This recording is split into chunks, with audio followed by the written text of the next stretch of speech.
observed 24/7. Every action is scrutinized, every word analyzed. People take mind shots of me. People judge me.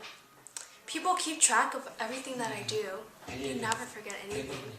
People do not write articles on what I wear, but they might as well because it does periodically become the talk of the day.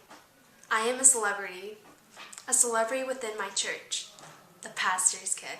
Pastor's kids are stuck under an unwelcome spotlight, categorized into either a goody two-shoes or the town demon, either Little Miss Perfect or the slut. In other words, if we're not the rebels, we're automatically angelized.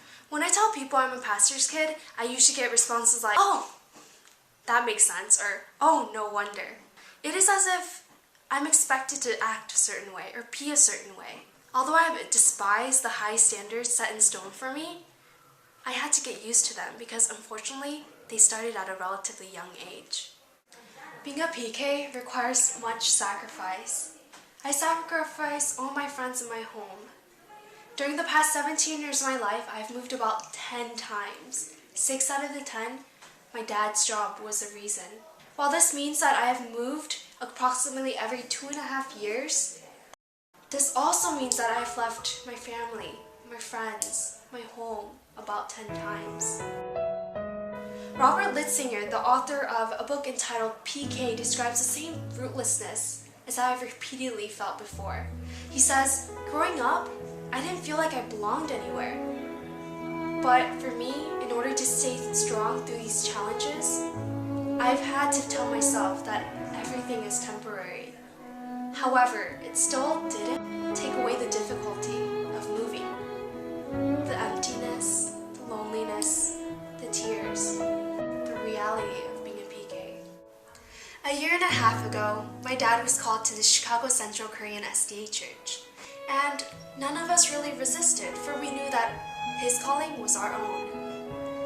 After moving to the Chicago area in obedience, I was told that my new school would be Hinseo Central. Looking back, I distinctly remember the first step I took into Hinseo Central, the first class I walked into, and the first friend I had the guts to approach.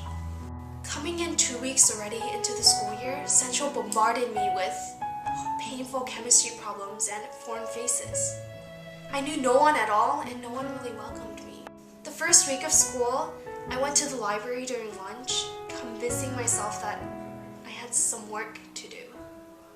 And every day, as soon as I walked into my, again, unfamiliar home, I burst out in tears. This became a routine for me. Something that wasn't supposed to be normal became the familiar.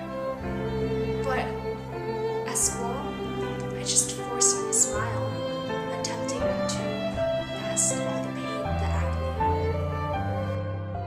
For the first couple of months, my parents were definitely convinced that the child was on the verge of depression, convinced that it was their entire fault.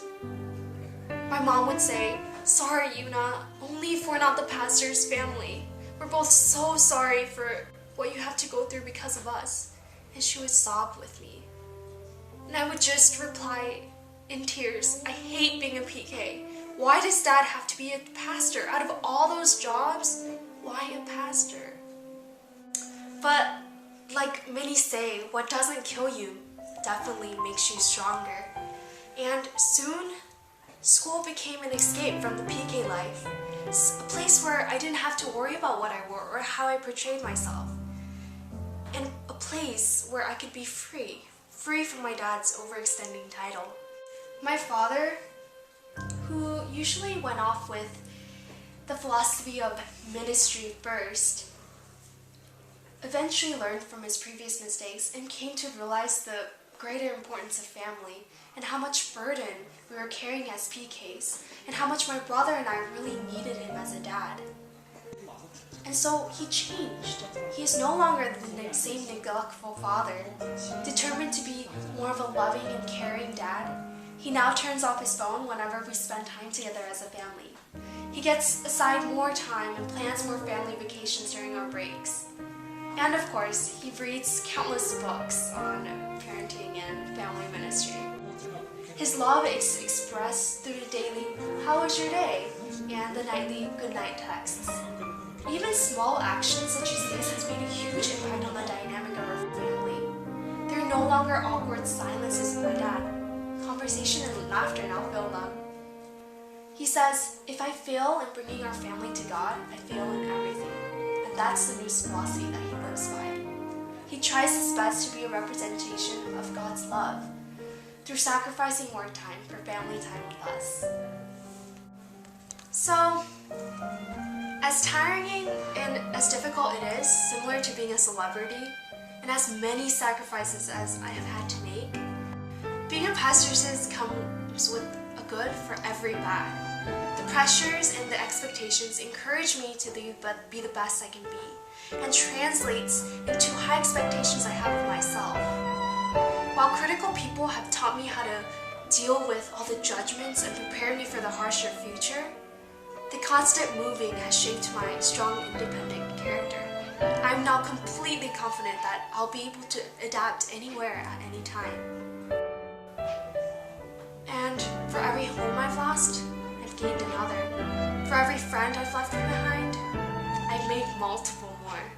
Through my dad, I have received another family, the church, another place I call home. But most importantly, we have grown stronger together as a family through the hardships and toils, through love and sacrifice. So, I am thankful. I am strong. I am confident. I am me. I am the PK.